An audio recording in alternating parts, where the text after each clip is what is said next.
നമ്മുടെ ഓണത്തിനിട്ട Brazilian ട്രീറ്റ്മെന്റിന്റെ വിന്നറാണ്. First വന്നതാണ് നമ്മളടുത്ത് ചെയ്യാനായിട്ട്. ഇന്നലെ ആയിരുന്നു, മെനിയാന്നായിരുന്നു നമ്മൾ അനൗൺസ് ചെയ്തത്.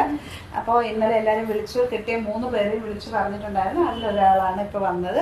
ഇപ്പോൾ ട്രീറ്റ്മെന്റ് കഴിഞ്ഞിട്ടുള്ളതാണ് ഇത്. അപ്പോൾ നമുക്ക് നോക്കാം ആരാ വന്നേന്ന്.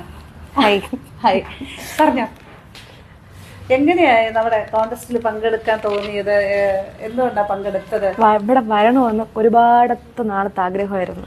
അപ്പം ഇങ്ങനൊരു അവസരം ഒന്ന് വെറുതെ പാഴാക്കണ്ട എന്ന് വിചാരിച്ചിട്ട് ട്രൈ ചെയ്തു. അപ്പൊ തന്നെ വീഡിയോ കണ്ടപ്പോൾ തന്നെ അപ്പൊ തന്നെ ട്രൈ ചെയ്ത് അവിടെ ഇരുന്ന് എല്ലാ സ്ക്രീൻഷോട്ടൊക്കെ എടുത്ത് പറയുന്ന അതേപോലെ വാട്സപ്പിൽ ചെയ്തു.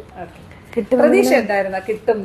ഇത്രയും പേര് ഫോളോ ചെയ്യുന്നുള്ളതുകൊണ്ട് ഒരു വലിയൊരു കസ്റ്റമർ ഉണ്ടല്ലോ, നിറയെ ഉള്ളതുകൊണ്ട് കിട്ടുമെന്നൊരു ഡൗട്ട് ഉണ്ടായിരുന്നു. ഭാഗ്യമുള്ളവർക്കല്ലേ കിട്ടുള്ളൂ. ഇത്രയും പേരുടെ നിന്ന് 3 പേർക്ക് കിട്ടിയാലും ഒരാളാകാന്ന് പറഞ്ഞ വലിയ കാര്യമല്ലേ. അപ്പൊ വന്നിട്ട് ഇപ്പൊ ഇവിടെ വന്നു, ഇതെല്ലാം കണ്ട് ചെയ്തു. ഇങ്ങനെയുണ്ട്? ഒട്ടും എക്സ്പെക്ട് ചെയ്തില്ല.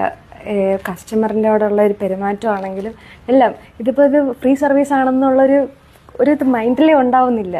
ഇപ്പൊ ഫ്രീ ആണെങ്കിലും പൈസ കൊടുത്ത് വന്നാലും എല്ലാം നമ്മള് സർവീസ് സെയിം നല്ല പറയാതിരിക്കാൻ പറ്റും. ഇത്രയും നിന്ന് രാവിലെ ഞാൻ 11 മണിക്ക് വന്നതാ. ഇത്രയും നേരം എനിക്ക് വേണ്ടി ഇങ്ങനെ നിന്ന് ആ ചേട്ടനെ സമ്മതിക്കണം.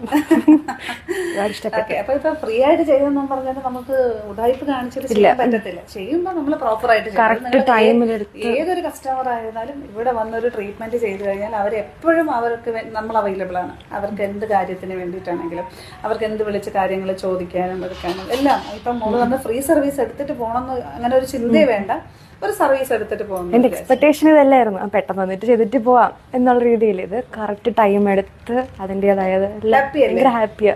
ആനിയാണ് നമ്മുടെ ഒരു വിന്നറാണ്. ഇനി 2 പേര് വരാനുണ്ട്, വിളിച്ച് പറഞ്ഞിട്ടുണ്ട് വരും. അപ്പൊ മോള് എവിടെയാ താമസിക്കുന്നത്? പുളിയിറക്കണം. അതെ, വീട്ടിലിത് പറഞ്ഞപ്പോ വീട്ടുകാരെന്ത് പറഞ്ഞു? വീട്ടില് ഇത് വീഡിയോ കണ്ട സമയത്ത് എല്ലാവരും ചുറ്റുപാട് ഇരിപ്പുണ്ടായിരുന്നു.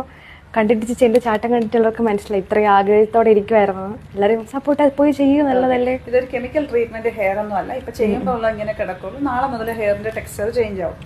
അപ്പൊ അതുകൊണ്ട് ഒരു ടെൻഷൻ ഒന്നും വേണ്ട. പിന്നെ ഹെയർ ഒരു 2 മാസം കഴിഞ്ഞ് 3ാമത്തെ മാസം മുതൽ വളർന്നു തുടങ്ങും. ഉണ്ടായിരുന്ന ഹെയറേ വളരത്തുള്ളൂ, ഇല്ലാത്ത ഒരു ഹെയർ ഈ ഒരു ട്രീറ്റ്മെന്റ് ചെയ്താൽ വളരത്തില്ല കേട്ടോ. അപ്പോൾ നന്നായിട്ട് ആഫ്റ്റർ കെയർ എല്ലാം കറക്റ്റായിട്ട് ചെയ്യണം. എന്തുണ്ടെങ്കിലും വിളിക്കാം കേട്ടോ. അപ്പോൾ നമ്മുടെ MISLയുടെ പേരിലും എൻ്റെ പേരിലും കൺഗ്രാജുലേഷൻസ് മോളും. Okay, thank you.